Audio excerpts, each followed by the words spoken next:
Bueno, vamos a hablar de la reapertura de China. ¡Ay! No hay reapertura de China, la vuelven a cerrar. Iban a abrir otra vez China al mundo y en la semana misma en la que se iba a abrir de vuelta, la vuelven a cerrar. Vuelven todo el mundo a sus hogares. Lockdown, una vez más. Después de 2 años del inicio del COVID, otra vez con la excusa del COVID, Pekín vuelve a los encierros. Justo cuando iban a abrirlo, la vuelven a cerrar. Ciudades de cientos de millones de habitantes, no es ninguna broma. Ciudades que son, estados más grandes que, por ejemplo, la población de España o de muchos otros países, los vuelven a cerrar. Las escuelas, los restaurantes, los gimnasios y otras instalaciones están cerradas debido a la variante Omicron. No ha durado mucho la reapertura. Bueno, nos dice aquí el gobierno chino que el número de casos diarios en China ha crecido a los 30.000 diarios, el número más alto de toda la pandemia, eso nos dicen los chinos. Bueno, no han tardado las protestas en iniciarse, ¿vale? Protestas que están también relacionados con abusos laborales y que están enfrentando a parte de la población con las autoridades. Bueno, aquí vemos a una fábrica de iPhones que se están peleando porque les obligan a tener jornadas draconianas. Ahora también les obligan el tema del COVID, tal y cual. Bueno, cositas que van sucediendo. Lo vemos también en otra revuelta aquí ya más social y menos laboral, que tampoco es que sea aquí muchísima gente, pero bueno, hay gentecilla, ¿no? Se van viendo cositas en Shanghái. El eslogan es parad al Partido Comunista. No sé si estará bien traducido, pero bueno, el caso es que es innegable que hay protestas, obviamente, porque iban a reabrir la economía y rápidamente pues se la han cerrado en la cara. Pero, ¿qué tiene esto que ver con el COVID y hasta qué punto te puedes fiar de esas cifras y qué gana el Partido Comunista, o directamente el gobierno chino, y qué gana China volviendo a cerrar a sus ciudadanos con la excusa del COVID? ¿Por qué? Vale. La realidad es que la cantidad de tesoro estadounidense que tiene China en sus arcas está bajando a niveles endiablados porque no hay dólares en China, lo cual está obligando a China a vender sus reservas. Podemos ver aquí en este artículo de Reuters que, bueno, justo como pasó con Japón, que también estaba quemando sus reservas, pues China está haciendo más de lo mismo, que además China es el segundo acreedor de Estados Unidos fuera de Estados Unidos. El mayor acreedor de Estados Unidos es el propio Estados Unidos, ¿vale? Pero el segundo fuera de Estados Unidos es China, el primero es Japón. Bien, en la cantidad de activos del tesoro americano de China ha caído a 933.000 millones este septiembre, bajando de 971.000 millones y llevando ya 6 meses por debajo del trillón, o sea, del billón de dólares, del millón de millones de dólares. Este es el nivel más bajo visto desde mayo de 2010, cuando tenía 843.000 millones. China no tiene dólares. China no encuentra formas de, en una economía tan dolarizada como la que tiene China, sacar dólares para llevar a cabo su actividad económica. Esto están haciendo a nivel gubernamental, el tema de los lockdowns, y al mismo tiempo, por mucho que les duela, vender estos reservas del tesoro estadounidense. Y a nivel corporativo también, China baja aún más su triple R, ¿vale? El Reserve Requirement Ratio, la triple R, de los bancos. ¿Qué quiere decir esto? Que los bancos chinos, bueno, al igual que todos los del mundo, pero estamos hablando de los chinos, tienen un mínimo de dinero que no pueden utilizar para nada más que para tenerlo de reserva, ¿vale? Un dinero fijo que porcentualmente, con su balance total, están obligados a tener en activo, en líquido, por motivos de seguridad. Bien, pues bajan aún más este ratio, liberando 70.000 millones de dólares en la economía. 70.000 millones de dólares que estaban congelados en estos bancos comerciales chinos son liberados, pero llevan ya un trecho cortando este ratio, esta triple R. Y es que aquí vemos en un gráfico desde el año 2000, en azulito, la triple R, o sea, las reservas bancarias obligatorias, el Reserve Ratio Requirement, que va subiendo según el yuan va subiendo. Aquí vemos el yuan en rojo en escala invertida, lo que quiere decir que cuando sube esta flechita roja, bueno, esta línea roja, no flecha, quiere decir que sube el yuan. Y cuando sube la triple R, quiere decir que suben las reservas de los bancos obligatorias. Como podemos ver, van bastante de la mano.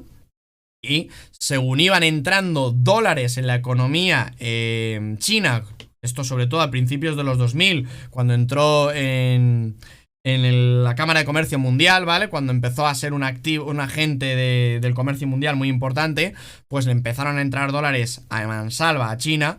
Y según iban subiendo sus cantidad de dólares, también iba subiendo su reserva bancaria, porque no les hacía falta liberar estos dólares en la economía real, pues por motivos inflacionarios y porque motivos que no era necesario. Bueno, todo esto ha cambiado. Aquí ya vemos cómo se ha ido estabilizando la divisa y ahora está cayendo a niveles no vistos desde 2008. Y esto ha hecho que poco a poco el gobierno de Xi Jinping haya ido teniendo que bajar esta reserva, y todo esto conjuga, todo esto tiene relación directa con cómo entraba y cómo salía el dinero. Aquí vemos el cambio en divisas extranjeras de China a lo largo pues del mismo gráfico, ¿no? Desde principios de los 2000 hasta la actualidad. Cuando las flechitas rojas están hacia arriba, cuando están por encima de la línea negra, cuando están hacia arriba, bueno, creo que me estáis entendiendo, quiere decir que entran más dólares de los que salen, y cuando están hacia abajo que salen más dólares de los que entran. Como podéis ver, por ejemplo, la crisis de 2008 apenas bajó un poquito. En la crisis europea de 2011 ya empezó a bajar un poquito, ya no llegó a recuperarse por completo como antes. En la crisis china que tuvieron ya por el 2014 al 2016 sí que se les salieron bastantes dólares de la economía, y luego pues se ha ido moderando, pero ahora con la crisis que tenemos actualmente, sobre todo de escasez de dólares, se están escapando los dólares de las manos y están bajando las reservas bancarias para intentar mitigar esta escapada de dólares, liberando a sus propios bancos de poder enviar a la economía dinero que antes tenían congelado. Estas reservas bancarias están, bueno, ya veis, en mínimos desde 2007 y tal.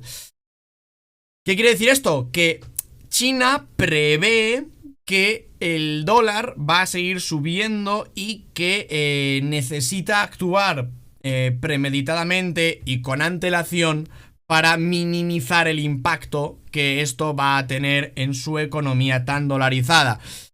Vale, son malas noticias para el resto del mundo, porque un dólar fuerte inflige daño a Europa y a los países en vías de desarrollo, a los países exportadores, a Latinoamérica sobre todo le inflige un montón de daño, a China también, a Japón también le inflige un montón de daño, a todo el mundo, la verdad.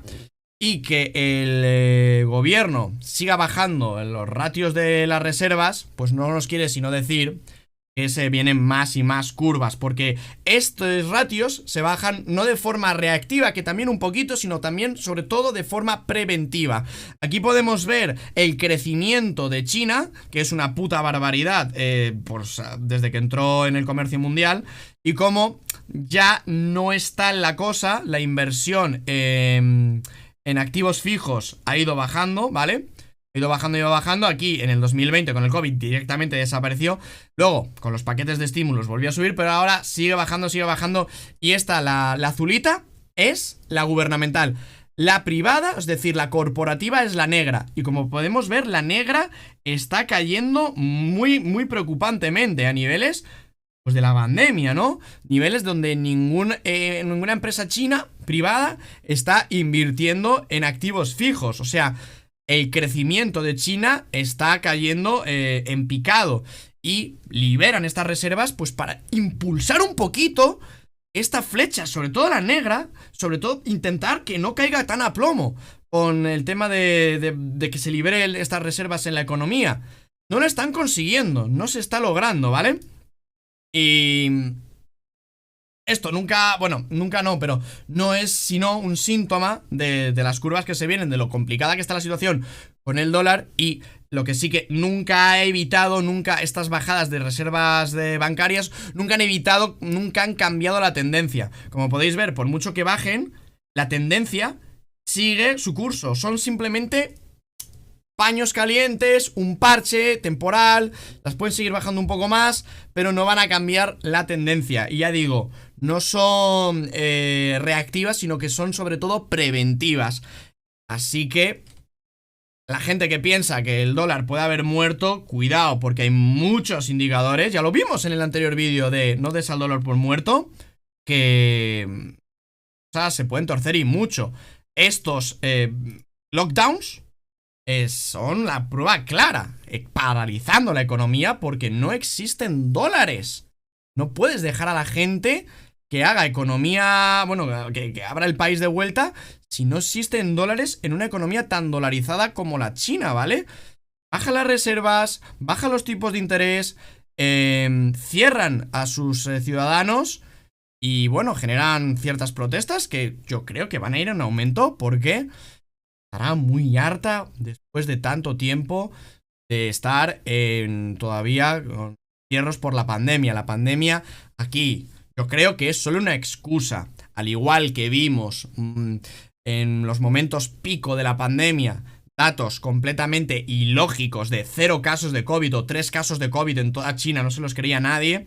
Pues ahora estos datos de números épicos de nunca antes vistos de la pandemia tampoco te los puedes creer. La realidad es que el gobierno chino está demostrando a sus ciudadanos que tiene completo y total control sobre ellos y que lo que vayan a querer hacer lo van a hacer con la excusa que sean. En este caso, pues, controlar su economía mediante encierros porque no tienen dólares. Están cayendo sus treasuries americanos.